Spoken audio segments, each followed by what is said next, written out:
Halo dan selamat datang kembali dalam diskusi mendalam kita.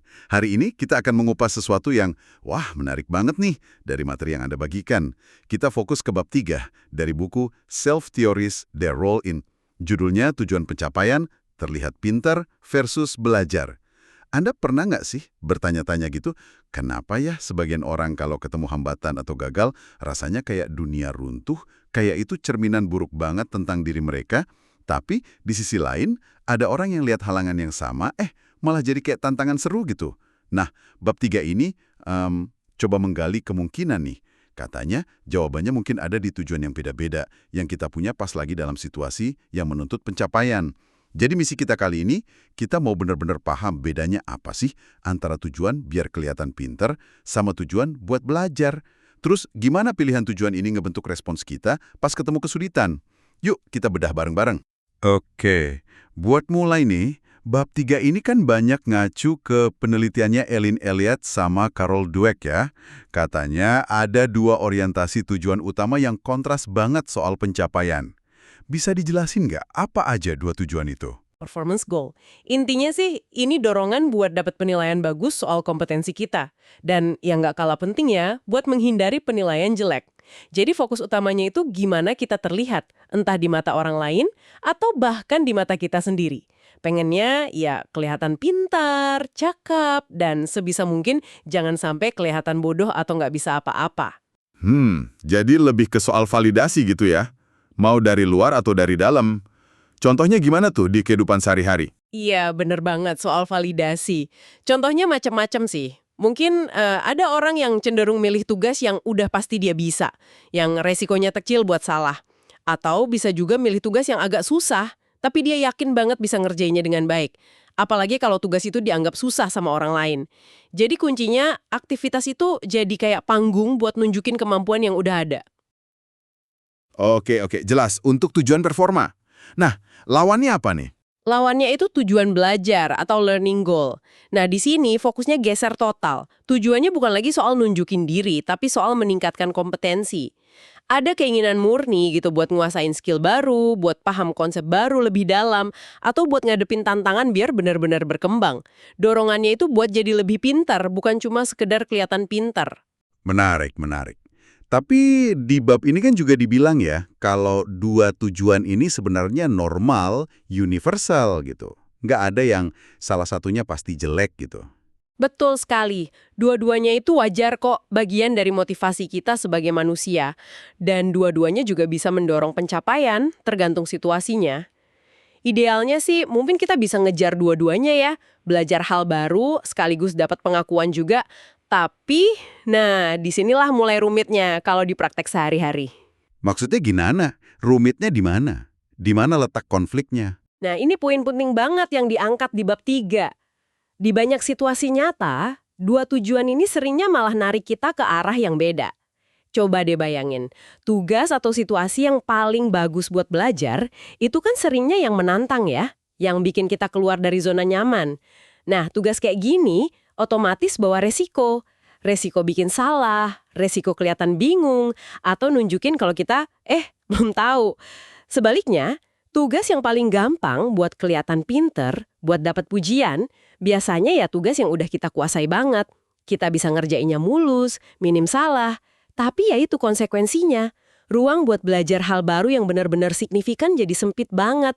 Nah, di sini dilemanya. Ngejar validasi itu bisa-bisa malah ngehalangin kesempatan kita buat tumbuh. Wah, itu cara melihatnya dalam juga ya.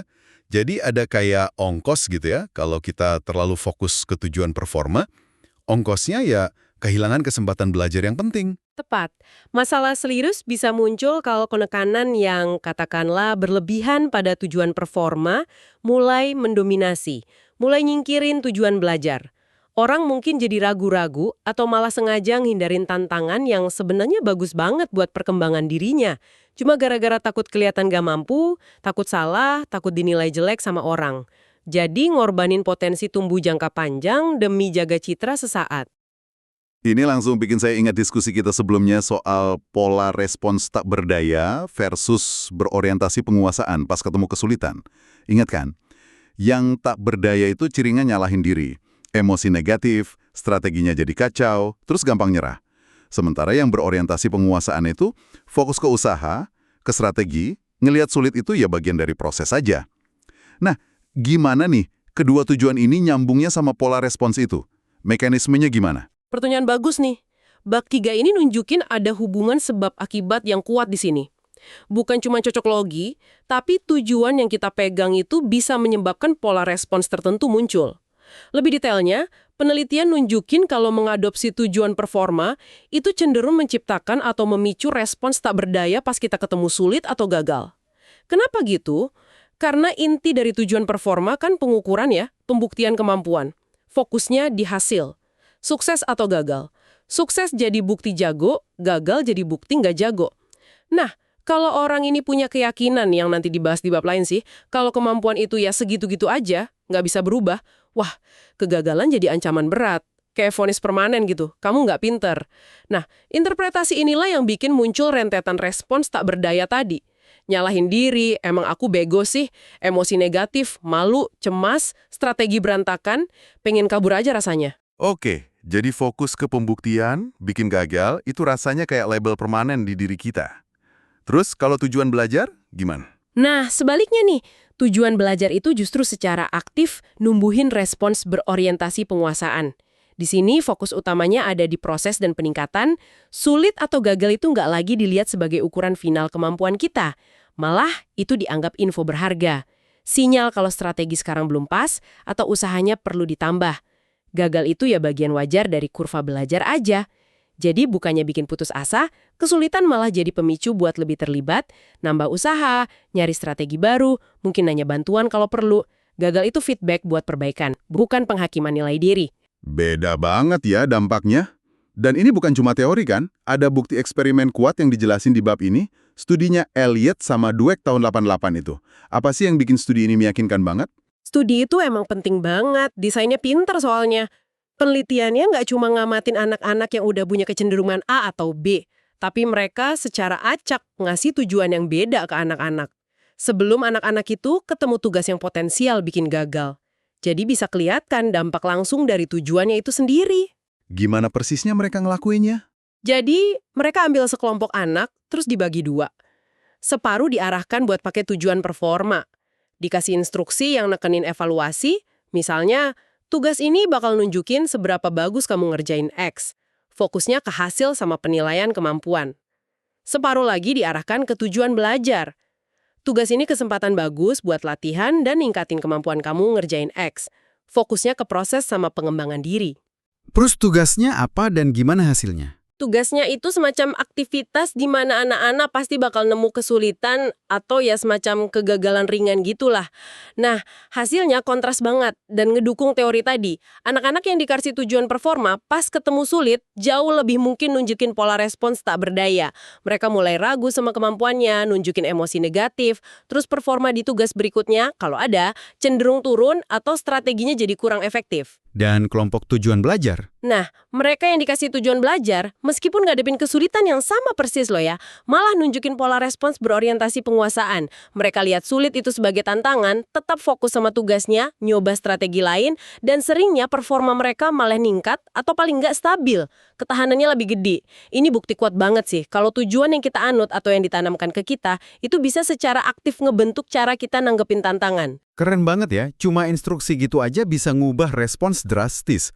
Dan kalau ndak salah ingat nih, studi Elliott and Dweck itu juga nemuin sesuatu yang menarik banget soal peran PD alias kepercayaan diri kan? Bener banget, ini mungkin salah satu temuan yang paling bikin kaget dan penting dari studi itu.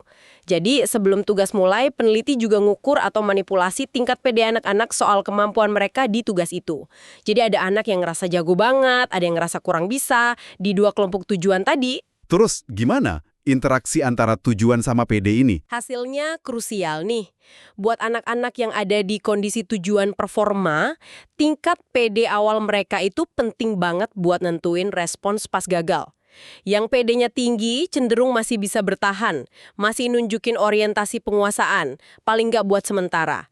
Tapi yang PD-nya rendah, begitu ketemu sulit, bruk, langsung jatuh ke pola respon tak berdaya. Jadi di tujuan performa PD itu penting tapi rapuh, cuma ngelindungin selama kamu berhasil aja. Oke, itu masuk akal sih. Tapi gimana dengan kelompok tujuan belajar? Nah, ini dia bagian ahanya. Buat anak-anak yang dikasih tujuan belajar, tingkat kepercayaan diri awal mereka itu hampir nggak ngaruh sama sekali ke respons mereka pas ketemu sulit.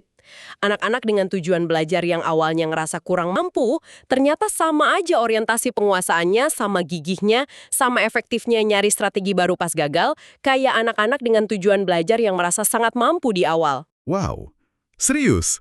Jadi kalau fokusnya belajar, nggak peduli kamu pede atau enggak di awal. Tepat. Implikasinya luar biasa loh ini. Kalau tujuan utama kamu itu buat tumbuh dan berkembang, kamu nggak perlu ngerasa udah pintar atau udah mampu buat bisa tangguh ngadepin tantangan. Ketahanan kamu nggak bergantung sama seberapa tinggi tingkat PD kamu pas mulai. Fokus ke proses belajarnya itu sendiri yang kayaknya ngasih bantalan psikologis terhadap efek negatif kegagalan. Gagal jadi nggak ngancam ego atau citra diri lagi, cuma jadi informasi aja di perjalanan belajar. Ini bener-bener bisa ngubah cara kita lihat tantangan kan? Wah, iya ya, pencerahan banget ini. Berarti numbuhin tujuan belajar itu bisa jadi lebih efektif ya buat bangun ketahanan jangka panjang daripada cuma sekedar naikin PD, tapi fokus tujuannya nggak diubah. Nah, gimana nih kelihatannya di konteks yang lebih alami? Kayak di kelas misalnya. Apa preferensi tujuan alami siswa juga nunjukin pola yang mirip? Bab 3 nyebut studi lain kan dari Farrell dan Dweck tahun 85. Iya, studi itu ngelihat siswa SMP yang belajar materi sains baru selama seminggu. Peneliti ngukur dulu preferensi tujuan alami siswa di awal. Lebih condong ke tujuan performa, peduli kelihatan pinter, atau tujuan belajar, peduli nguasain materi meskipun susah. Penting nih tes awal, nunjukin dua kelompok ini kemampuan dasarnya setara kok. Terus, apa yang diukur di akhir? Di akhir minggu, mereka dikasih tes. Tesnya nggak cuma nguji materi yang persis diajarin, tapi juga ada soal-soal baru yang menantang. Soal ini nuntut siswa buat nerapin prinsip yang udah dipelajari ke situasi yang belum pernah mereka lihat. Ini benar-benar ujian pemahaman mendalam sama kemampuan problem solving. Dan gimana hasilnya antara dua kelompok tujuan itu? Hasilnya mencolok banget, terutama di soal-soal baru yang menantang tadi. Siswa yang secara alami lebih orientasinya ke tujuan belajar dapat skor jauh lebih tinggi dibanding siswa yang orientasinya ke tujuan performa. Bedanya signifikan, baik secara statistik maupun praktis. Nggak cuma itu, pas peneliti analisis kertas kerja mereka, siswa dengan tujuan belajar itu ngasilin coretan sama kerjaan tertulis sekitar 50% lebih banyak. Ini bukan asal coret-coret ya, tapi ini nunjukin usaha yang jauh lebih keras dan gigih buat mecahin soal sulit. Mereka juga kelihatan lebih sering nyoba nerapin aturan atau prinsip yang relevan, meskipun kadang akhirnya salah terapinnya. Intinya, mereka nggak takut nyoba dan salah dalam prosesnya. Terus, kelompok tujuan performa gimana? Tahu atau ngeluh soalnya susah, mirip kayak disorganisasi kognitif di respons tak berdaya. Ini lagi-lagi nguatin sih kalau fokus berlebihan ke pembuktian diri itu bisa secara aktif ngehambat kemampuan seseorang buat benar-benar belajar dan ngatasin tantangan akademis yang kompleks yang butuh mikir fleksibel. Makin jelas ya polanya. Bab ini juga sempat nyinggung dikit soal penelitian yang lebih baru, yang ngasih nuansa ke tujuan performa itu sendiri ya. Soal fokus ke ngehindarin gagal gitu. Betul. Penelitian selanjutnya, kayak yang dirujuk dari Elliott dan Church dan kawan-kawan, nunjukin kalau di dalam kelompok tujuan performa itu pun ada variasinya. Kerentanan terhadap respons tak berdaya itu kayaknya jadi paling parah di orang yang nggak cuma pengen kelihatan pintar, tapi juga punya ketakutan yang kuat banget sama kemungkinan gagal, dan dorongan kuat buat menghindari kegagalan itu, ini disebut performance avoidance goal. Jadi ada dimensi ngejar sukses versus hindari gagal di dalam tujuan performa itu sendiri. Wah, ini kayak nambah lapisan tekanan psikologis lagi ya. Dan ini kayak disebut di buku, jadi jembatan ke pertanyaan di bab selanjutnya. Kenapa sih ada orang bahkan yang sukses banget bisa begitu kepikiran soal kemungkinan gagal? Yang katanya ada hubungannya sama teori mereka soal kecerdasan apa tetap atau bisa tumbuh. Tapi itu kita simpan dulu deh buat lain waktu. Sekarang, bisa nggak kita rangkum inti utama dari bab 3 ini buat pendengar kita? Tentu bisa. Jadi intisari utama dari bab 3 ini ya, cara kita ngelihat dan ngerespons situasi pencapaian itu sangat dipengaruhi sama tujuan yang kita bawa ke situasi itu. Pertama, kalau kita pakai tujuan performa, prioritas kita itu ngebuktiin kompetensi, kelihatan pinter, dan hindarin kesan gak mampu. Orientasi ini ada konsekuensinya, bisa bikin kita cenderung hindarin tantangan berisiko, dan yang lebih penting, bikin kita rentan sama respons tak berdaya pas gagal. Kerentanan ini makin gede kalau PD kita rendah atau kalau kita fokus banget buat hindarin citra jelek gara-gara gagal. Gagal jadi ancaman pribadi gitu. Kedua, sebaliknya, kalau kita pakai tujuan belajar, penekanannya geser ke proses ningkatin kompetensi, ke usaha buat jadi lebih pintar. Orientasi ini justru secara aktif numbuhin respons berorientasi penguasaan. Bikin kita nyari tantangan sebagai tempat belajar. Juga ngebangun kegigihan bahkan pas kita ngerasa kurang pede di awal. Karena gagal dilihat bukan penghakiman akhir, tapi bagian wajar dari proses belajar, feedback yang berharga. Dan poin penting lain, tujuan ini nggak cuma nyambung sama respons, tapi punya kekuatan buat ngebentuk respons kita.